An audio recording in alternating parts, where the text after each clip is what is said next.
Welcome to Northeast Rider Video Magazine. Shoreline auto upholstery, convertible tops, custom interiors. Hi, Mark Oquasanti. Mark's Northeast Motorsports. We got lots of cars. We got characters. Uh-oh, I got one coming at me. Anyways, we got race cars. We got antiques, exotics, you name it. It's at our show. Mark's Northeast Motorsports Expo.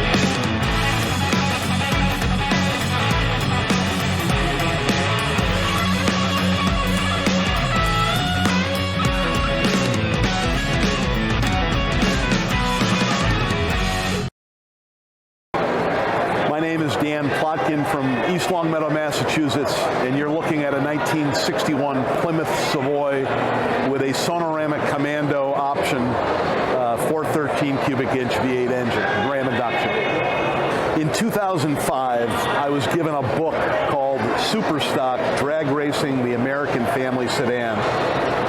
That book, I believe, was written by Larry Davis, and that book chronicled drag racing in the early 60s, which was a sport for largely blue-collar workers who could not afford to own a racing car and a regular car to go to work. And in that case, what a fellow would often do is buy a Chevy, a Ford, or a Plymouth, in this case a Plymouth, with the largest engine that he could find, and then he would do whatever little modifications he needed to do to make it legal on a track, and he would race on Sunday, and on Monday he would drive it to work. And that concept of drag racing the American family car appealed to me, and I decided I wanted to build a car that exemplified that period of American auto.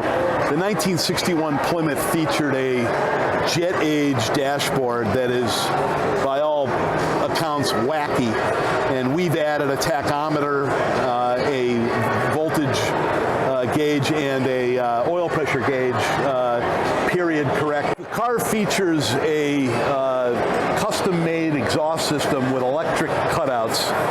In the old days, you'd have lake pipes and you'd get a wrench out at the track and take the plates off. Here we can throw a switch on the dashboard.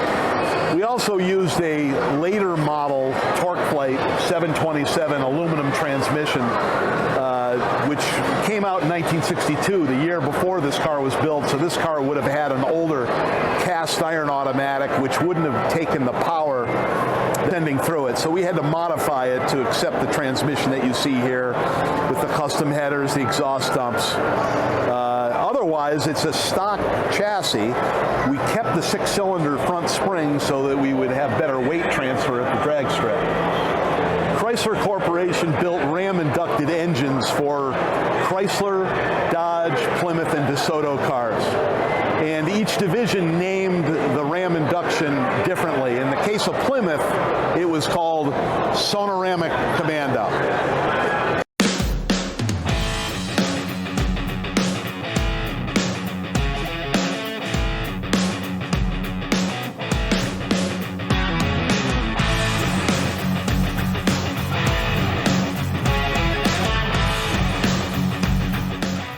My name is Benjamin Bushy. I'm from Springfield, Vermont. This is my 1930 Ford Model A Victoria.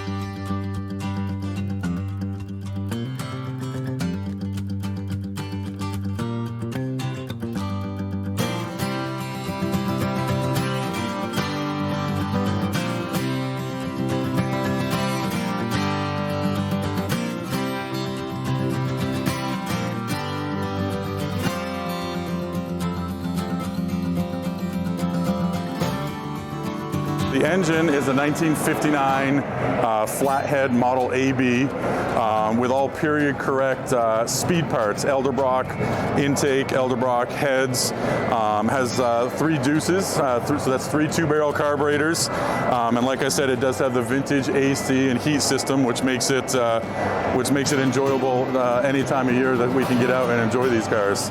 The interior is all custom. It's all leather, leather interior. It has power windows with the original cranks. The guy that built it is just power up and power down, which is a cool, neat feature. 3-speed Ford C4 automatic transmission, custom gauges. I did it, chrome steering, tilt wheel.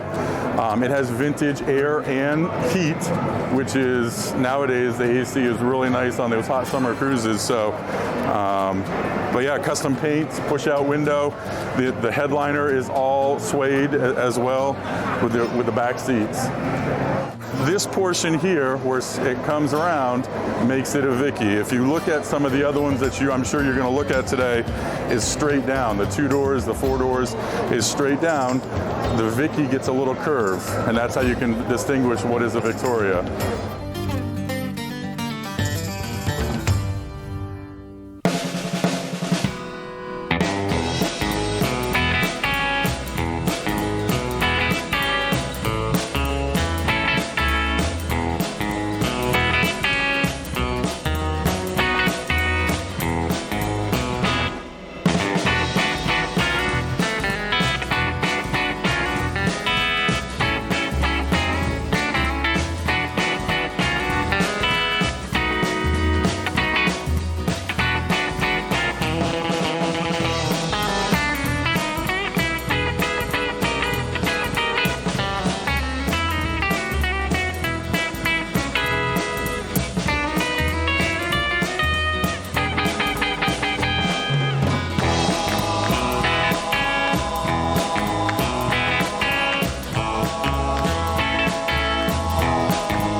My name is Jeff Adams. I'm from Manchester, Connecticut, and this is my 1923 Model T.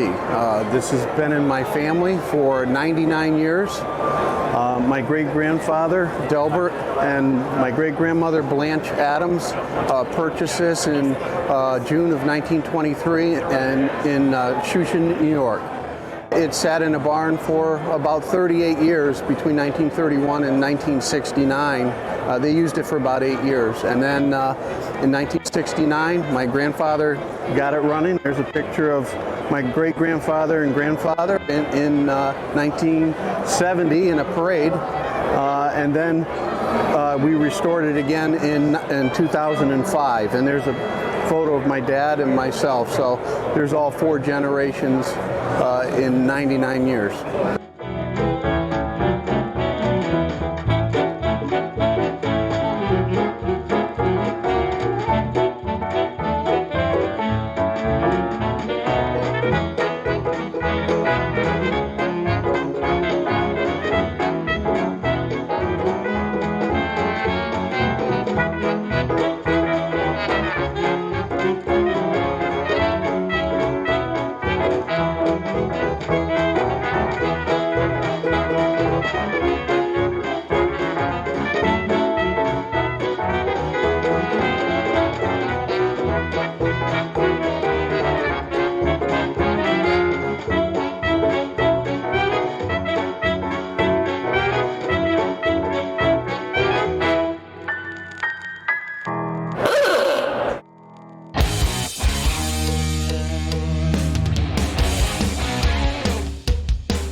Springfield, Connecticut. This is a 1955 Chevrolet RESTOMOD. This car was painted back in 2012. It was painted with PPG water base. It was black, is pure black, and the red is a custom mix of their PPG's brandy wine.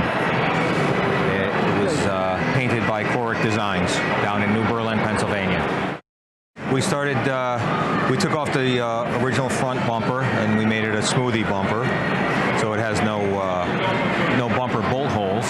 And then we went with a custom-made aluminum. They call this a tube grill. This car was originally a 150 model, which had no chrome, and we added the Bel Air chrome to the side. And along with that, we took out the door locks and the trunk lock, and we also omitted the roof gutters.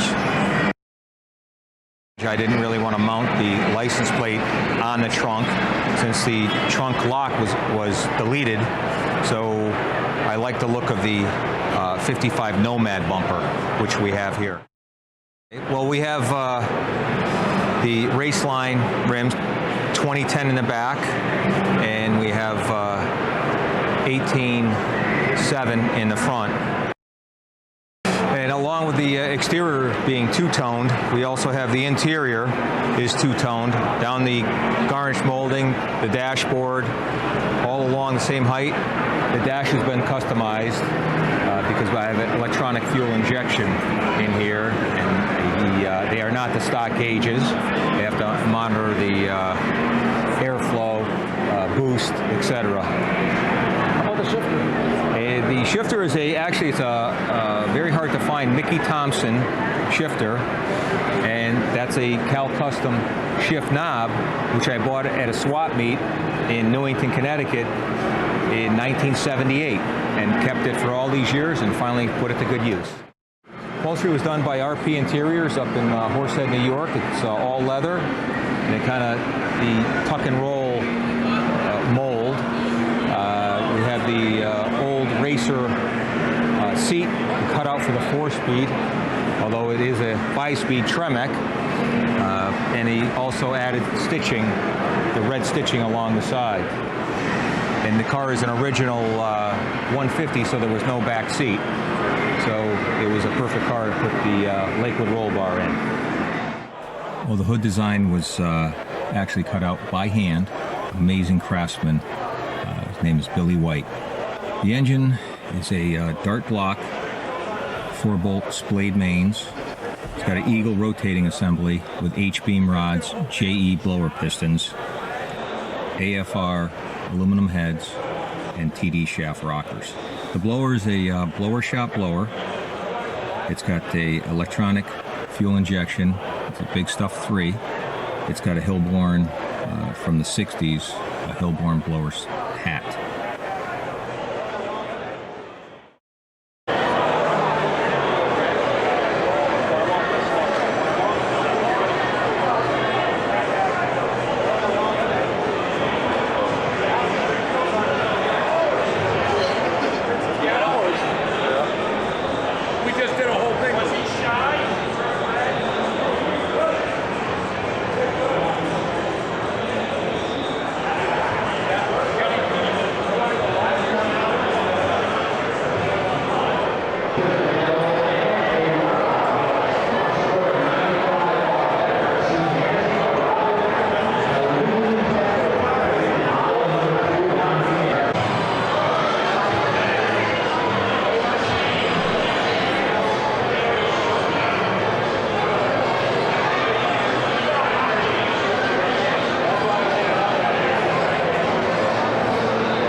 thing called the COUPE. It's got double blower.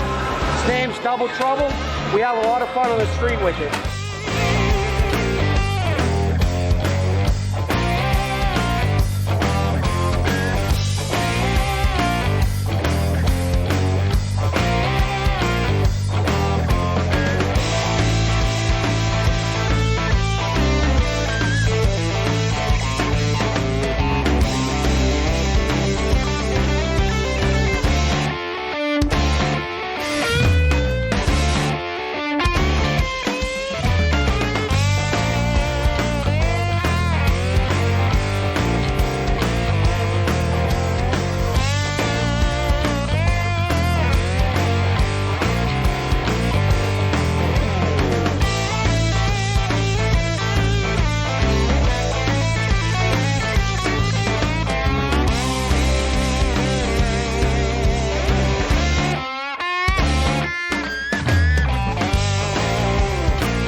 Hi, my name's John. This is my 1932 three-window DEUCE coupe. Well, it's a three-window coupe. They call it the DEUCE coupe. It's done in a 60s style flare build of what they used to do and the period look. They had a certain look back in the 60s, and this is pretty much built on that premise. It's medium rosewood metallic, made by PPG. It's a stock color that was put on Chryslers, GMs, Volvo trucks. It was picked because it was a unique color.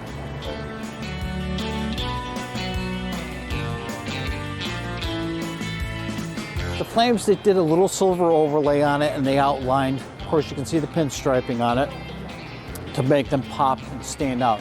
Again, a 60s style 32, the three-window coupes had suicide doors. The DEUCE, standing for two people, that was a nickname that they gave it in the early 50s and the late 60s to the coupe, hence the little DEUCE coupe. The leather interior, the seat inserts and the door panel inserts were dyed to match the color of the outside of the car. Odometer gauges, tach, speedometer, oil, water temp, pretty standard fuel gauge. It is a 4-speed car, so yeah, 3-pedal car. The engine's a 63 409, 671 blower, Bill Littlefield blower, Edelbrock carburetor, competition series carburetors, pretty much close to a stock configuration on the internals, but with the blower boost and being the 409 cubic inches, you're looking around 500 plus horsepower.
and I'm here in the Big E showing my 69 Pontiac GTO Royal Bobcat. This is a 69 Pontiac, and it has the fastback styling that was took place of the COUPE styling of the 67s. It's painted crystal turquoise with cameo ivory. This is a special paint from Royal Pontiacs. It's a scheme. And Royal Pontiac was like the Yanko. They prepared all the Pontiacs for the magazines. Very famous for racing them and everything else. It's got the Endura bumper. It was the car of the year in '68 for that Endura bumper. It was supposed to not take bumps more than 10 miles an hour, it wouldn't damage. And of course it's got the hideaway headlights. This is the paint scheme of the Royal Bobcat, which was special to their cars that they raced. You had to go to Michigan to get this done. Obviously I did this myself. It's got the fastback styling. It's got the Hurst emblem, which tells you it's got Hurst wheels, which are extremely rare and hard to find. The wheels on this car are called Hurst wheels. These are original Hurst wheels, manufactured by George Hurst. They came out in 1965, and almost all the Pontiacs wanted to have Hurst wheels because 65 GTO was supposed to come out with Hurst wheels, and they discontinued them in the last minute. But Hurst advertised the wheels on 65 GTOs. So I've got them, and it's got Redwall tires, which were considered the high-performance tire back in the '69. This is the original '69 interior. The color is called Parchment, which is an off-white with pearl. It's a 4-speed car.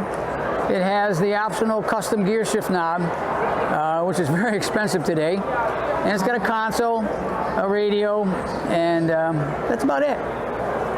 Pontiac was the first company to offer a hood tack. They set the precedent, and they first came out in late 1967. They were a little different style, and then in '68, '69 they used that style. This is a Ram Air 4 69 GTO motor. They only offered this motor 2 years, '69 and '70. It has a split aluminum intake from the factory. It has a round port exhaust, and it had 370 horsepower. According to Royal Pontiac, it consistently ran in the low 12s at 115 to 117 miles an hour. And with the insignia inside here, you're talking about the... Right here. This is the original decal that was used in the dealership to introduce people to the Endura bumper. I got that from a dealership in Great Barrington.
At 19 years old, I was having the time of my life racing a Connecticut dragway. Yes, this is a 1933 Willis.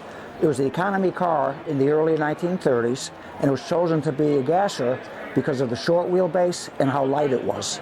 Well, the paint color is Plum Crazy off of Mopar, which came out around 1969, 1970. Yep, it's called Beyond Nuts and a Little Past Crazy. My son chose that because he loved the names that they come up with gassers back in the early 1950s and 1960s. Okay, the engine is a small block Chevrolet, which was the most popular engine that they used for gassers, being so light and you can get so much power out of a small block Chevrolet. The power that they get out of them, they would just scream, and they perfect engine for a gasser. This car wasn't really raced. I built it as a replica of a gasser. It's built, it can go 11 seconds in the quarter mile. My name is Todd Spizzato. I'm from Hopkinton, Rhode Island. I'd like to tell you a little bit about my 1923 Ford Model T, or as we call it, a T-bucket. The exhaust pipe was sprint car headers. When I first concepted the car, I thought I was going to have to tie them into one another, but we found, building it, I was able to take 4 inches out of the front header, re-weld them back together, and they come inside the other ones, which makes it a lot nicer and cleaner look. It has a very distinct sound with the 2 engines. It draws crowds wherever it goes. The car is powered by 2 350 cubic inch Chevy engines. It has 4 Holley 600 carburetors. The motors have competition camshafts.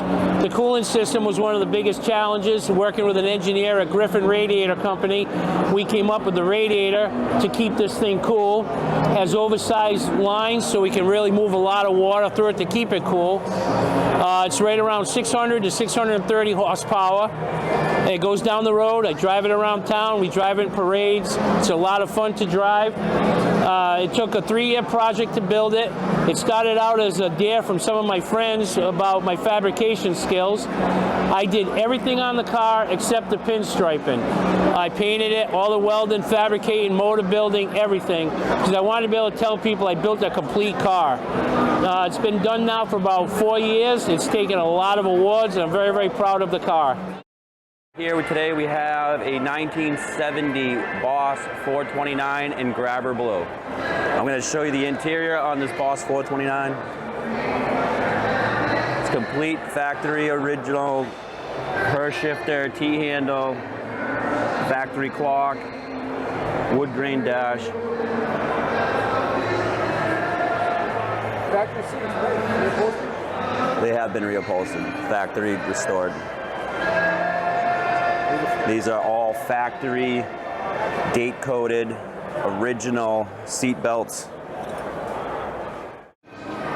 This is the Boss 429, Carcraft installed. They had to modify the shock towers to fit the large heads on the Boss 429.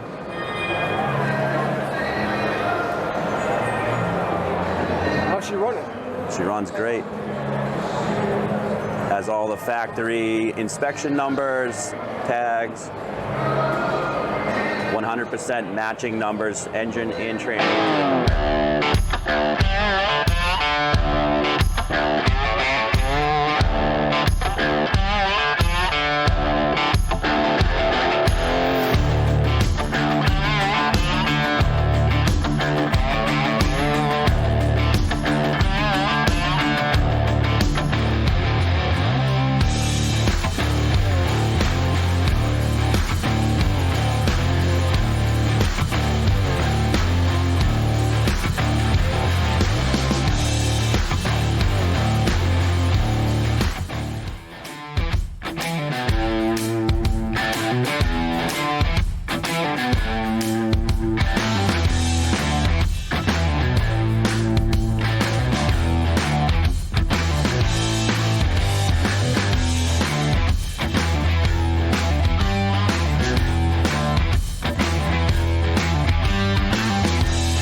name's Todd Warren. I'm from Springfield, Mass. This is my 66 Ford Bronco. The engine is out of a 95 Mustang GT. It's a stroker motor, 337 stroker with a stage 3 cam. The seats came out of a 2014 Ford Fusion, all electric and heated. I got the push button shifter for the automatic.